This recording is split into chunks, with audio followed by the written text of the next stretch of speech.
J'ai le plaisir d'accueillir une psycholinguiste, Tiziana Yeghi. Elle poursuit des recherches à l'Université de Fribourg et vous venez de débuter une recherche sur justement un langage qui serait non-binaire, adapté à tout le monde.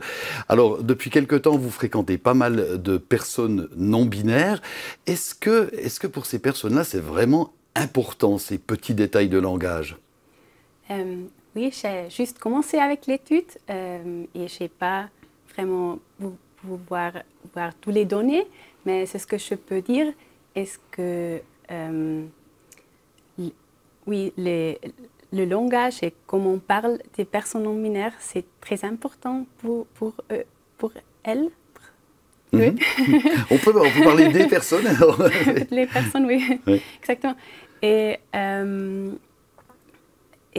en allemand, je fais la recherche en allemand et là, les personnes non binaires, ils n'utilisent pas de pronoms, c'est-à-dire qu'on répète le nom de la personne.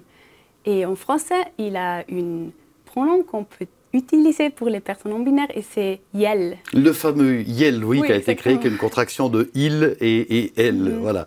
Et sinon, dans les médias, on constate, voilà, on a l'habitude maintenant d'un langage inclusif, mais l'autre langage inclusif où on essaye d'inclure le masculin et le féminin, toujours.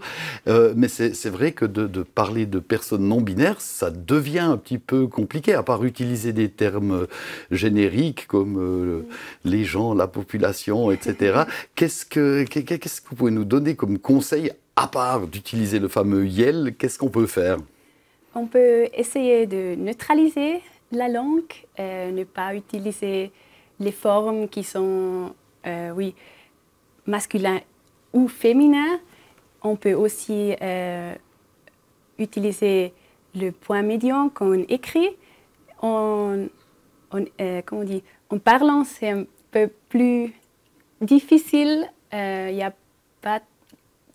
pas beaucoup de solutions, mais on verra ce que se développe.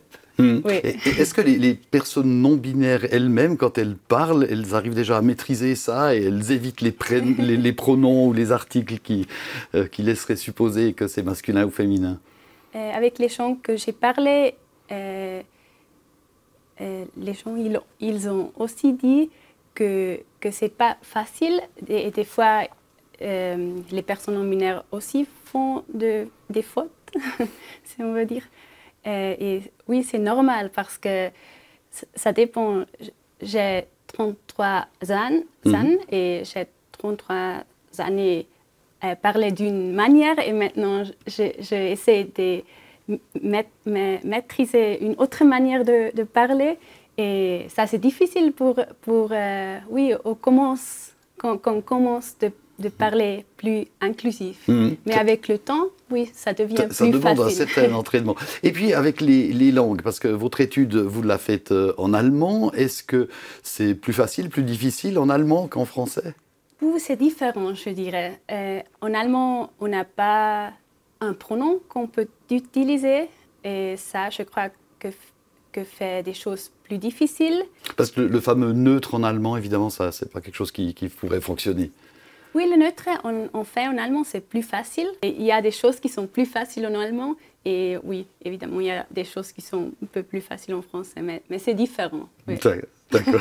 Tiziana Yeghi, merci pour ces quelques explications. On se rend compte que c'est pas facile, qu'il faudra peut-être s'habituer, s'entraîner et peut-être encore inventer d'autres mots, comme notre fameux yel. Pourquoi pas. Merci beaucoup. Merci.